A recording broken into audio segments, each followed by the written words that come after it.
Ayun, good day and blessed day again sa ating pong lahat, mga kapatid, sa pananampalataya. Hoping and praying na tayo pong lahat ay nasa mabuting kalalagayan.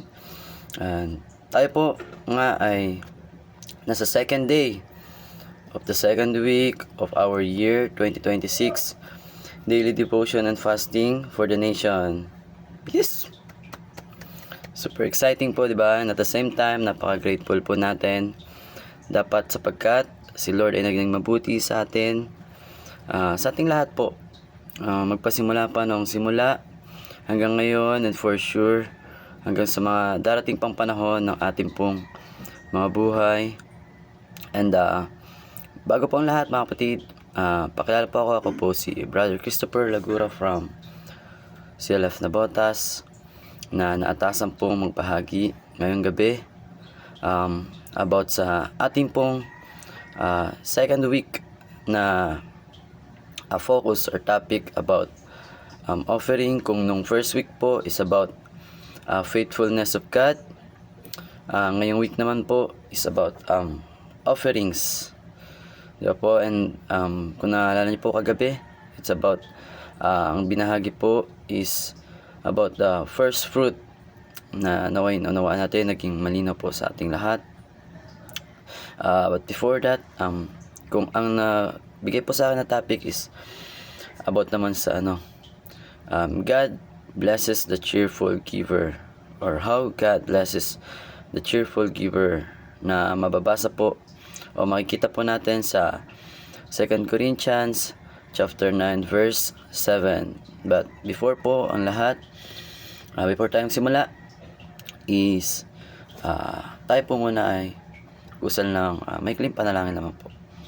Yes, Lord Jesus, Holy Spirit, God, Father, we thank you for today, Lord God.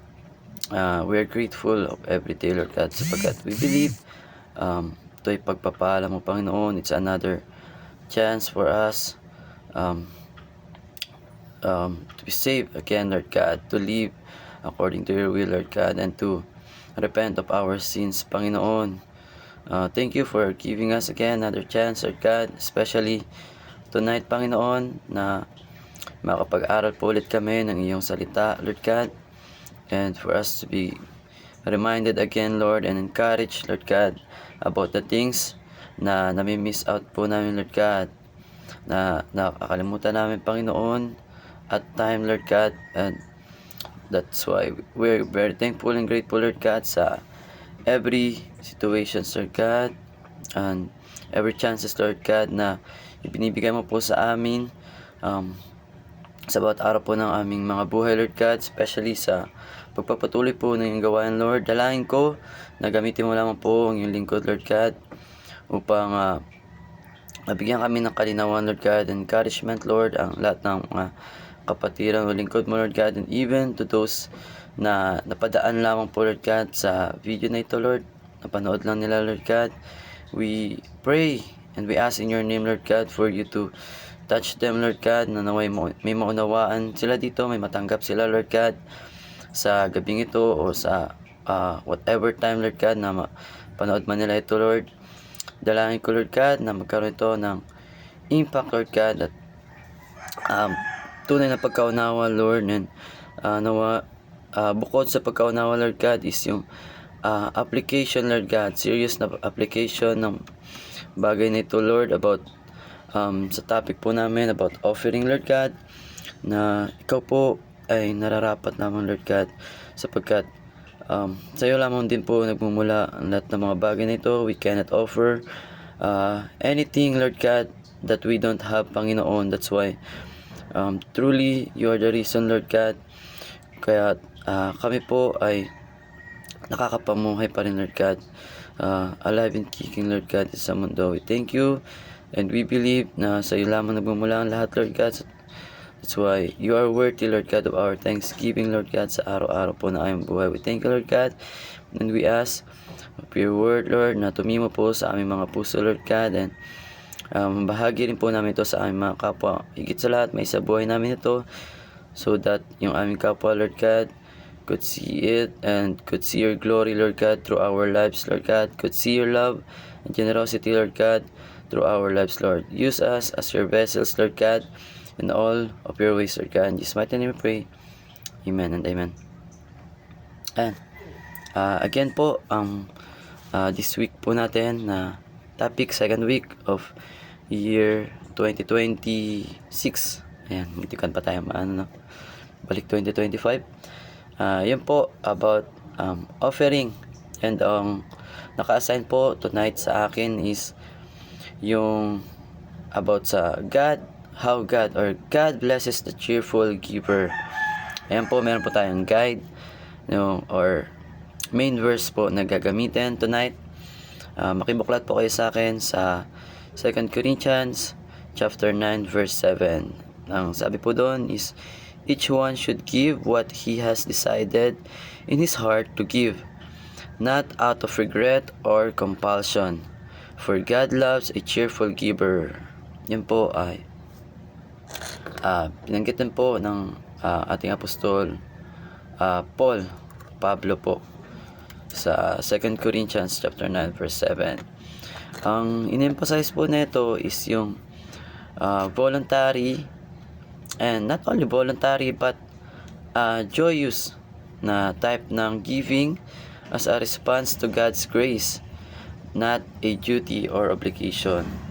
Kasi po, di ba, tayo are not obligated, but it is a fruit of God, di ba, na tayo ay andyan nga sa fruit of the Holy Spirit, di ba, tayo ay loving, di ba, grateful, faithful, di ba, yung mga goodness. So sa pamagitan ng mga bagay na yon, it is part din ng fruit na yon na tayo ay nakakapagbigay not only sa ating kapwa, sa ating sarili, but most importantly sa ating Panginoon, di ba? Kasi when we practice giving to our neighbors, ating kapwa, in that way we also practice giving to our God. Hindi natin namamalayan, hindi natin alam yung bagay na yun, but we already practicing it.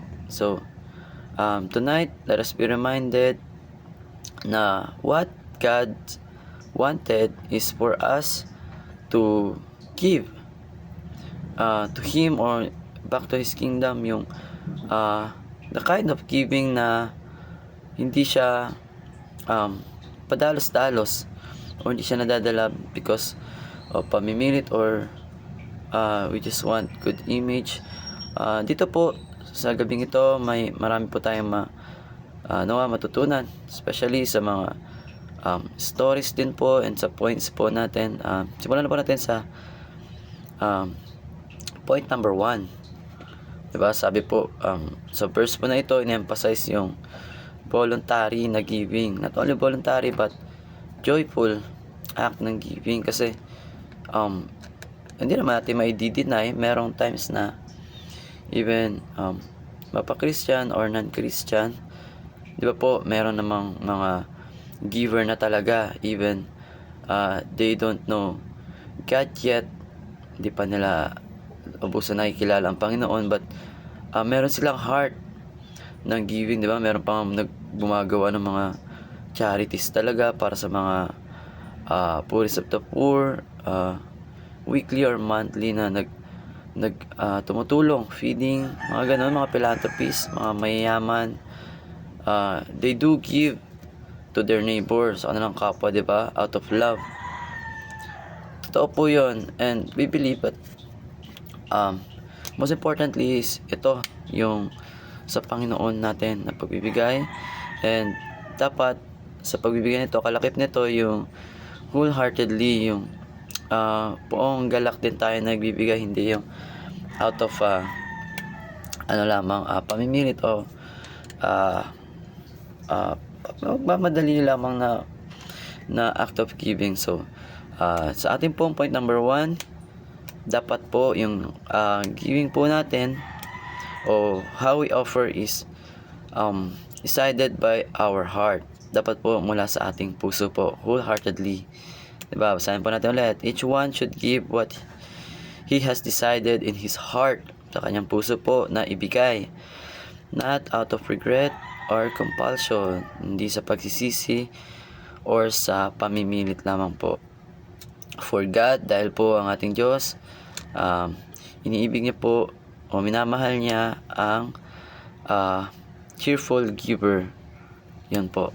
And sa ating point number 1, dapat po decided in our heart. Giving should come from a personal and not a deliberate decision, and not lalo tigit yung external pressure lang. Di ba po?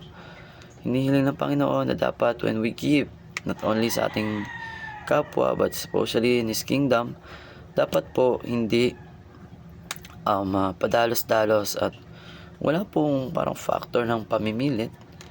Diba? Dapat nga galing sa puso eh. When we give, dapat with joy. Yan nga po, diba, yung ng offering natin. When we speak, when we talk about tithes, meron siyang specific na amount talaga, yung ikasampung bahagi po ng ating na acquire o pinaghirapan o binigay ng Panginoon sa atin, pinagkaloob sa atin. In the first fruit naman, nakahapon, ito po yung unang ani ng buong taon. Yung anong nakuha natin sa isang buong taon, yun po yung bibigay natin sa ating Panginoon. And then, ito naman sa about giving or offering po, it is according to your heart. Kung ano pong maluwag at buong puso ibinibigay mo, yung tipong wala kang pagsisisihan. Meron po tayong mga stories na I believe familiar na rin po ang karamihan po sa atin. Sa story po na una, doon po tayo sa mga not so familiar, lalo sa mga bago-bago pa lang po nakapagpasa o nakakarinig ng salita ng Panginoon, stories in the Bible. Unahan na po natin yung sa story po ni Barnabas na may kita po sa mga Gawa chapter 4 verse 36 to 37. Yun, diba? Yung binenta niya yung kanyang lupain, and then dinala niya ang lahat ng kinita noon, diba? Sa mga apostol. Yun po ay nagpapakita ng pagiging generosity. Binigyan niya po ang buong kinita niya. Unlike po naman sa story din na yun, na mag-asawa sila Ananias, kilala po natin yun, na good din siya, na servant ng Panginoon. But dito po sa testing na ito, sila po ay naglapastangan sa Panginoon, where they sold din. But unlike kay Barnabas, ang sa kanila po ay hindi po nila binigay ng buo, but they have sinned against God. Ibig sabihin, diba, kung buong puso kasi wholeheartedly nila binigay with a grateful heart and cheerful heart, diba, maaring mabigay po nila yon ng buo o higit pa, diba, not only themselves but even yung treasures na galing din naman sa Panginoon, maaring ma-offer din nila yon sa Panginoon, pabalik sa Panginoon. So yon, isa na po ng story yon where alam po natin ang nangyari doon, 'di ba? Yung naging consequence, 'di ba? Kung si Barnabas sa kanya is naging faithful siya doon in his giving, in his offering sa Panginoon, which is he offered full yung kung ano man yung napagpili noon. Opposite sa nangyari po kina Ananias and to his wife, nagkaroon po ng consequences dahil sa kanilang action na iyon. Maybe it kinda disobedience, dahil, di ba, God wants us to become a cheerful giver. Sa lahat ng ginagawa natin, dapat tayo po wholehearted po dapat ito, at walang pagsisisi pag tubili when we do it. And the next po, yung kay Zacchaeus na storya niya, na mababasa po naman sa book of Luke chapter 19 verses 1 to 10. 'Di ba, yung after na encounter niya with Jesus, ang tax collector po na ito na si Zacchaeus ay sobrang filled with joy, sobrang nagkalak din siya, natuwa po siya sa kanyang encounter with Jesus. So agad-agaran, he promised to give kalahati ng kanyang possession sa lahat po ng mga mahihirap, and bukod po doon ay binayaran niya lahat ng mga tao, paano po tawag po dito, na panlamangan niya ng mga tao noon, 'di ba? Yung siya po kasi ay isang tax collector, and that time yung mga tax collector, ginamit talaga nila yung kanilang power to maximize kung anong meron sila. So ginawa nila, merong mga pandaraya in their collection. So yun, ang ginawa niya nung after ng kanyang encounter with Jesus, bukod sa binigay niya yung kalahati ng meron siya ng mga possessions niya, and nag-give access sa mga mahihirap na yon, ang ginawa niya is binalik niya sa mga tao na nakolekta niya ng labis o sobra ng times 4 times 4 folds. Yun po is an act again ng overflowing generosity na, kasi 'di ba, napaka-rare na po ng event ng ganung possible na gawin ng isang tao yon, especially yung wala sa Panginoon. Si Zacchaeus, 'di ba, nagkaroon na siya ng encounter sa Panginoong Jesus mismo himself, kaya nang ginagawa niya ngayong bagay na yun, 'di ba, from being a tax collector na sobrang ganid in possession, anything, and minamaximize niya talaga yung authority or power niya that time. Pero nung naka-encounter siya sa Panginoon, just like us, nung naka-encounter natin Panginoon, we turned the other way around mula sa ways natin before, 'di ba? And kung constant tayo na nagsisining sa Panginoon, or kung before hindi tayo ganun ka giver, ngayon nagagawa na natin yon, even sa lahat ng mga bagay, different ways, big or small, 'di ba? Hindi lang naman ang giving.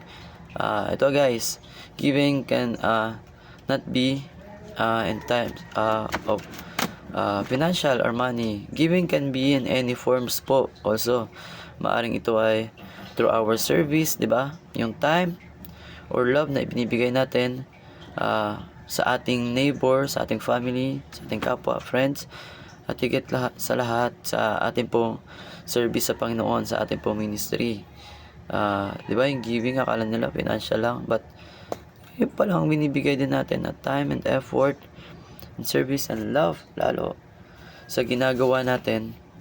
Yun po yung gusto ng Panginoon, generosity, and higit sa lahat, dapat tayo po ay cheerful sa lahat ng ginagawa natin, workman, especially on our giving.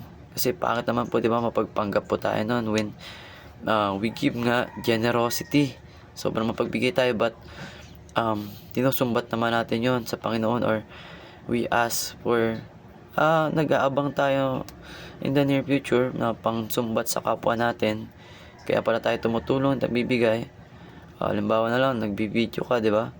Because you are asking or waiting something in return. So wag po dapat ganoon. Dapat when we give, it is decided by our heart or wholeheartedly, and we are not being driven by compulsion lang, o dahil lang sa dala lang ng bugso ng damdamin, or of the moment lang.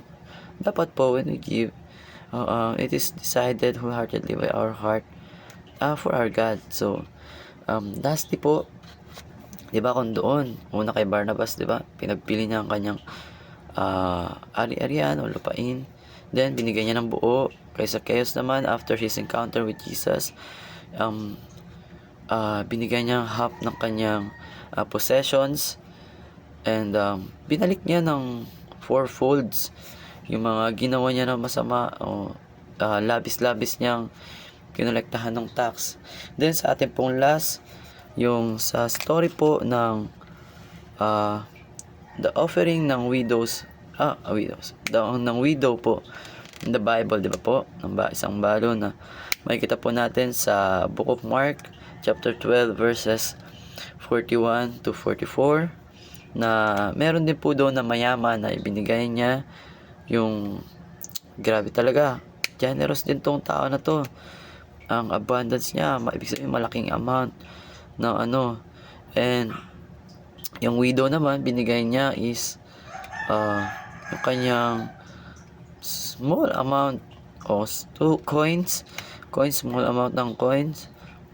But yun na po kasi yung lahat ng meron siya even na maliit yun, unlike sa napakayaman na tao, rich man, napakalaki naman ng binigay niya, di ba? Generous, abundant amount ng financial.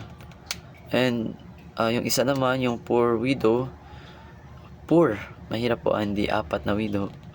Poor widow, binigay niya po ay small amount, but yun lang po ang tanging meron siya. Maaari po natin yung mga yan tulad sa atin ngayon na what we can offer is small amount ng financial, but we are rich naman in God's love and time and yung service sa Panginoon.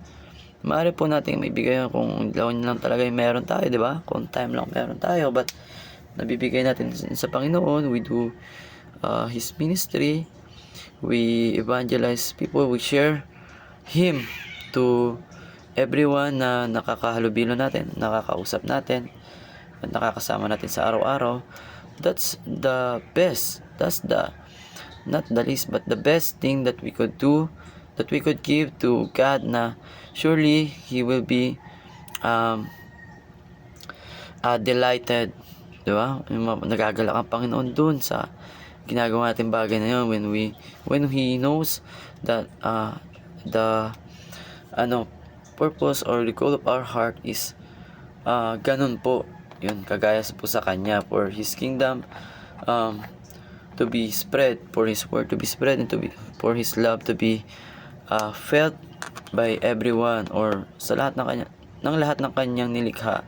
So yun po, tatlo pa lamang po na story, marami pa pong iba yan diba? Sa story ng widow na binigay niya po yung small amount, but that's everything he had Jesus delighted by her action. Nagalak po yung Panginoon sa kanyang naging action, 'di ba? Kasi exceptional po yung ganung generosity, 'di ba? Kung si Barnabas, binenta niya yung kanyang napagbilhan, full, buo. Si Zacchaeus naman, yung kalahati talaga ng possessions niya, and then 4 folds or 4 times nung mga napanlamangan niya nung siya ay nasa dating gawin niya pa, o dating buhay niya pa. And this woman naman, small amount, pero yun na yung meron siya. And then what importantly yung nito is, ito pong mga character po na ito na namuhay din before, na nag-exist before, di ba? Totoo yung actions na ginawa nilang ito, na ito exceptional talaga yun sa babae, dahil kahit na small amount yun, ito ay may natin sa sobrang exceptional, no, yung pagka-generous niya, dahil sacrificial po ito galing po ito sa kanyang puso, di ba? Binigay niya ang lahat ng meron siya. And gaya nga po ng topic natin kanina, hindi dapat compulsory na tayo nagdi-decide basta-basta lang, di ba? You're out of pamimilit. Dapat po when we give, sabi sa 2 Corinthians 9:7, dapat decided po sa ating mga puso, wholeheartedly, not by out of regret or compulsion. Dahil ang nais po ng Panginoon is for us to give wholeheartedly and cheerfully, di ba? Nagagalak siya sa mga cheerful giver, okay?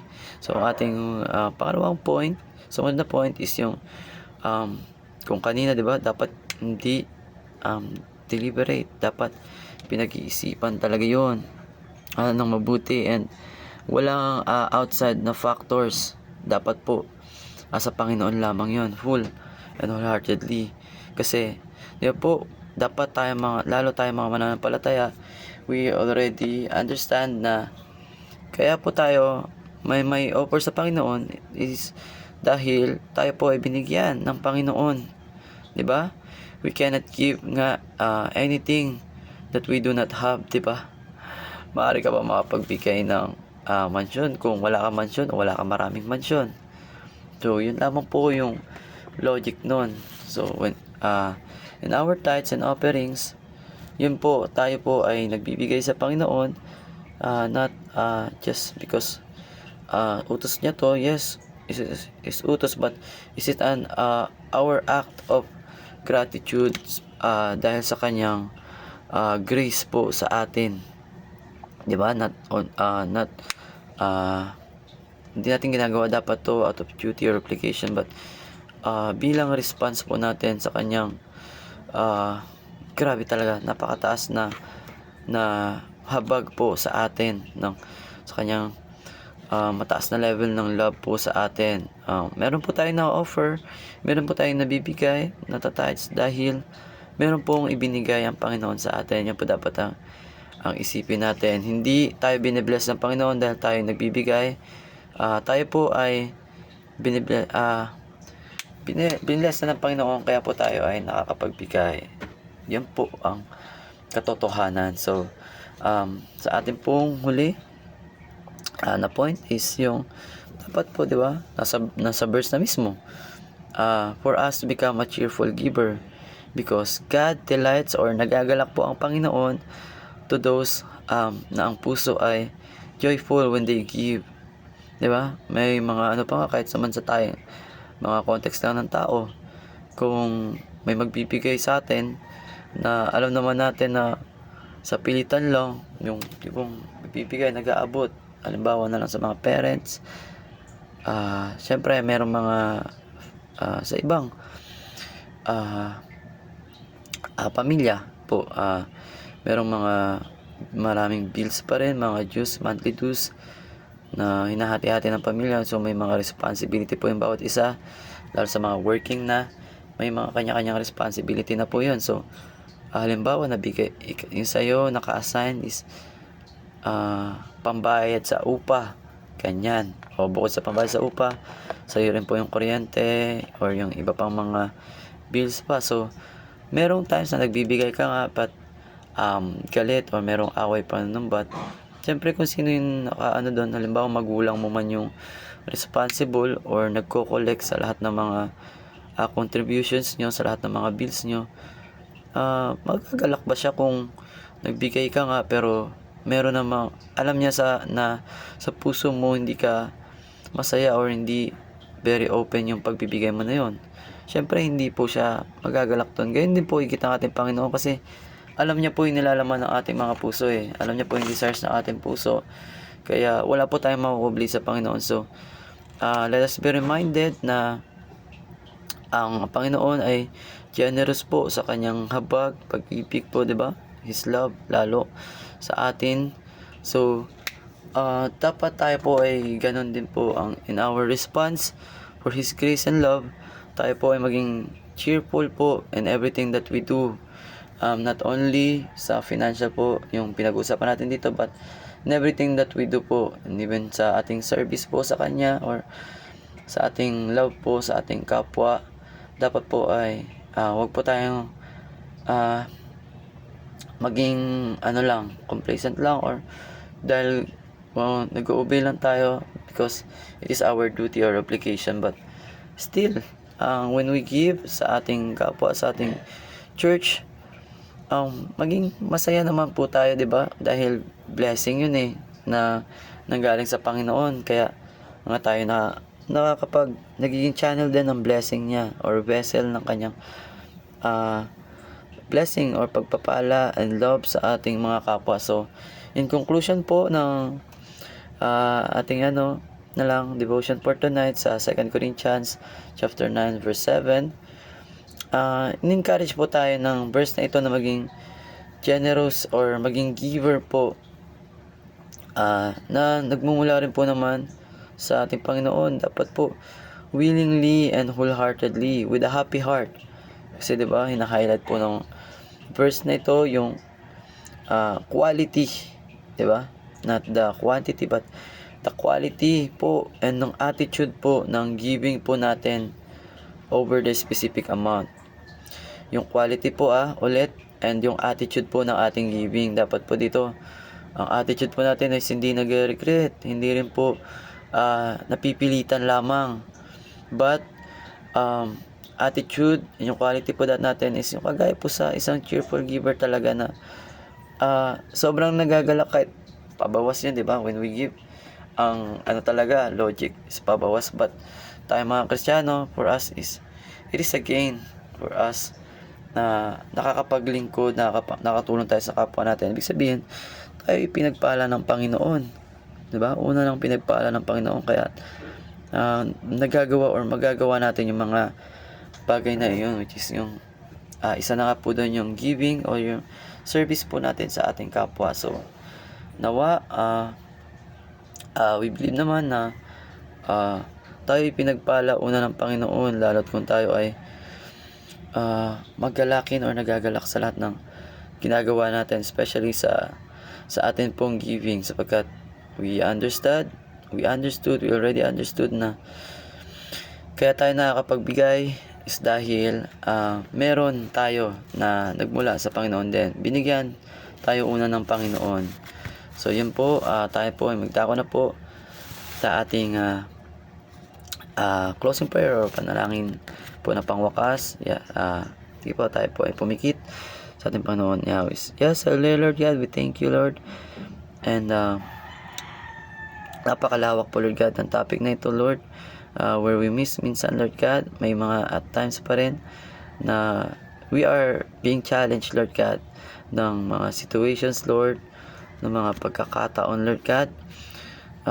Sa bagay na ito, when we give and offer, Lord God, our touch, especially sa aming service and sa aming financial, Lord God, na pagbibigay, pagbabalik kaloob sa iyo, Lord God, and even sa aming service, sa aming kapwa, Lord God, acts of giving, Lord.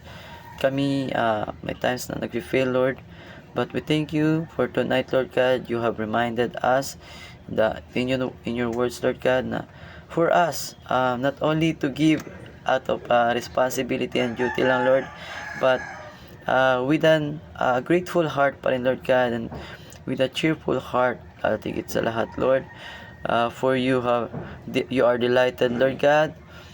Dito ka po nagagalak, Lord God, kung kami ay nagbibigay wholeheartedly and with a grateful heart, Lord God, with a happy heart, Lord.